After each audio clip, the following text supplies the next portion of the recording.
Only the lights loud, yeah, and my lights on, yeah. And my time is none because I'm writing more. And I ain't here to be the soul in this business. I'm here to eat, speak, and titties fearless. Anyways, I had the edited version of that record. I had the edited. Dan, I hate you, dog.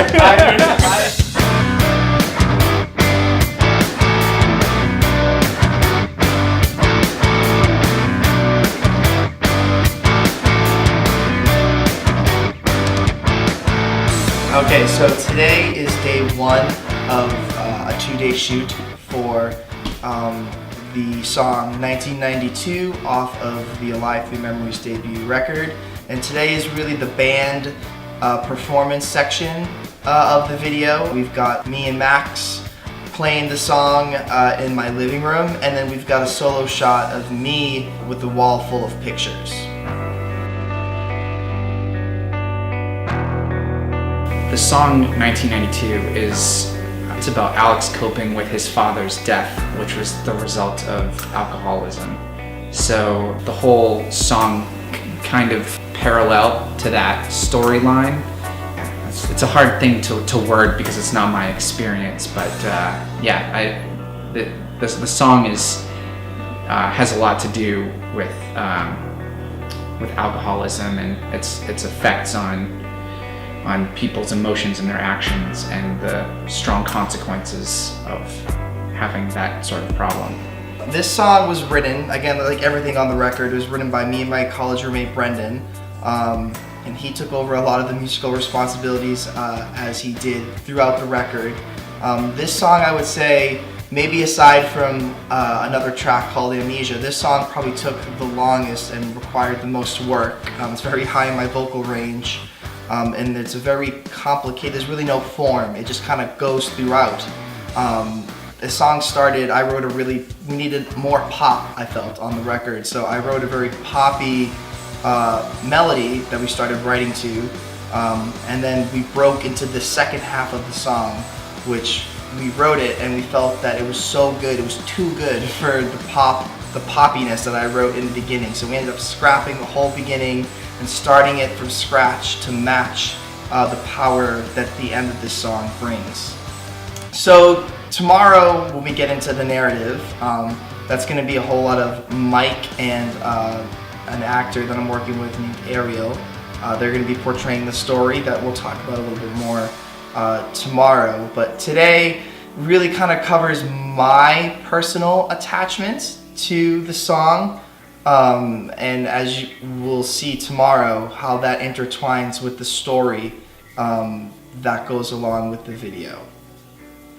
Alex came to me with the song and he told me the meaning behind it and how personal it was to him. And one of the first things that I let him know is that I appreciate him trusting me and my team and my crew with putting visuals to the song because of how much it meant to him. You know, that takes a lot of trust to trust somebody with like your art, number one, and number two, having it be so personal. So, you know, I can't thank him enough for trusting us, and it means a lot to all of us because we take what we do very seriously. You know, we're as it's like, it's my song as well. That's how I see it, and it's our song. So when we work on it, we're not just shooting a video for it, we're creating together. And, you know, I think that's one of the things that I think why he understands that, and so he'll come to us and want to, you know, work with us and collaborate together because he knows that we care. And what's very different, I guess, about this and the story for him and the backstory is that there's been certain elements within my own life that I can relate to him on with some of the elements in the story and the narrative. So being able for both of us to take from personal past experiences and be able to, you know, take visual and audio and put them together to create something, I feel for this project in particular, it's a very, very good match. And I'm very appreciative that he is trusting us to do this. And that would be a wrap on day one of 1990. Yay! Yes.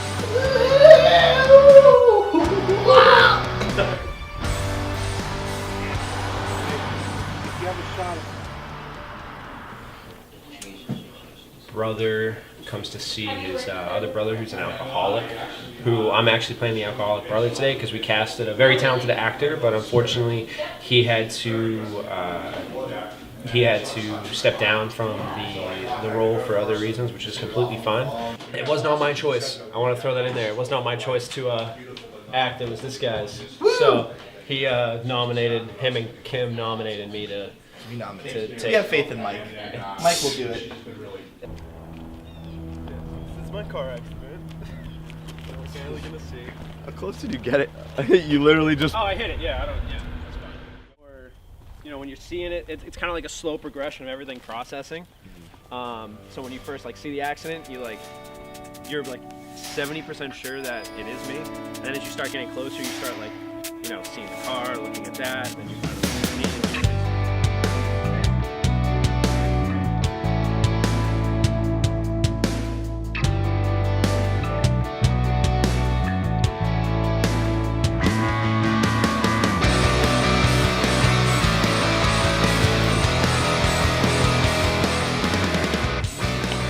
Every time a car looks this way, I get so nervous that we're gonna get the cops called on us.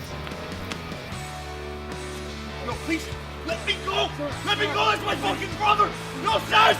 No!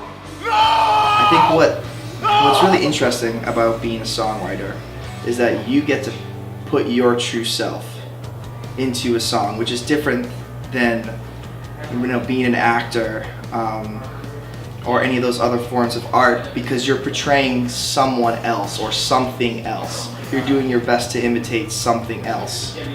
Whereas a songwriter, you are portraying yourself. And I feel like nowadays the art of that has become a little lost. It's a little too easy to just come up with a line or just an idea and just talk about it, but not really talk about it, not really talk about what it means to you or what gives you the right to talk about something. Even if you go down a serious line of something like drugs or alcoholism or death, what gives you the right to speak about something like that?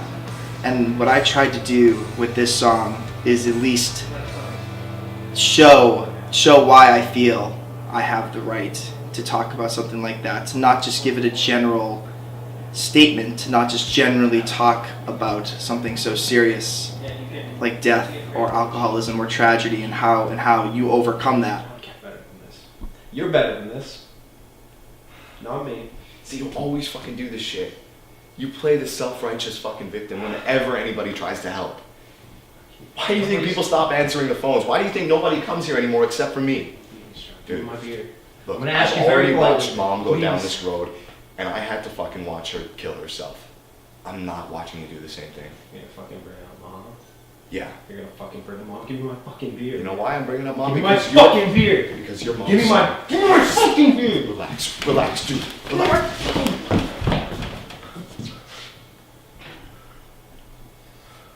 Enjoy your fucking life. Chris. When you make something personal, it's really easy for someone else to see you for what you are and how they can relate to that.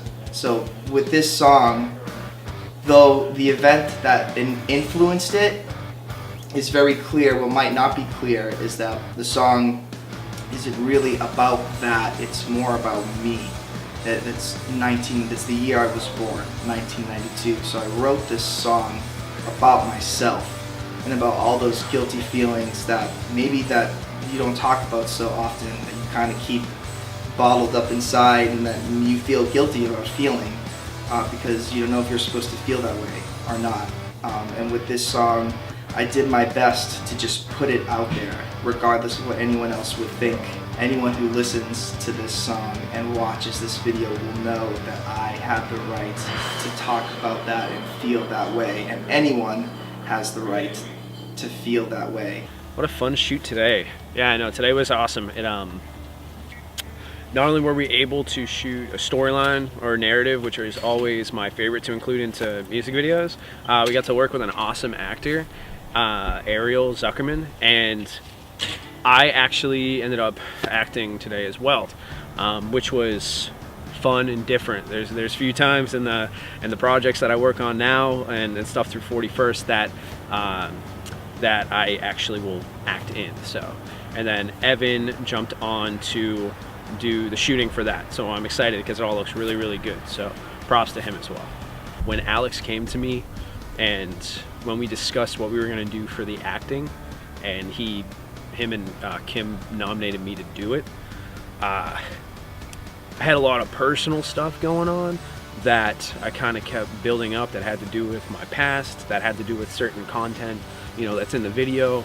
But instead of releasing it then, I personally made it a point to myself to kind of just let it build and build and build in preparation for this, for today of shooting. And then before we started, I stepped aside, I made a phone call, a very personal phone call to the person in my life that instance has affected and dealt with, and just to get my mind in that, I don't know, that mentality, I guess, and feel that emotion that I needed to before jumping into it. And after I did, it was very, it was intense. The first take that we did, which I couldn't get back to it. I did the first take, and I felt like I was there. And I know personally after that I couldn't get back to it, but I feel like that's all that I needed, and I'm happy with it. So I felt very emotionally in the scene, which I was very happy about because I don't always get to do that. I guess my hope with this song is that the art of being genuine, the art of being a genuine songwriter, was portrayed both visually and through the music itself.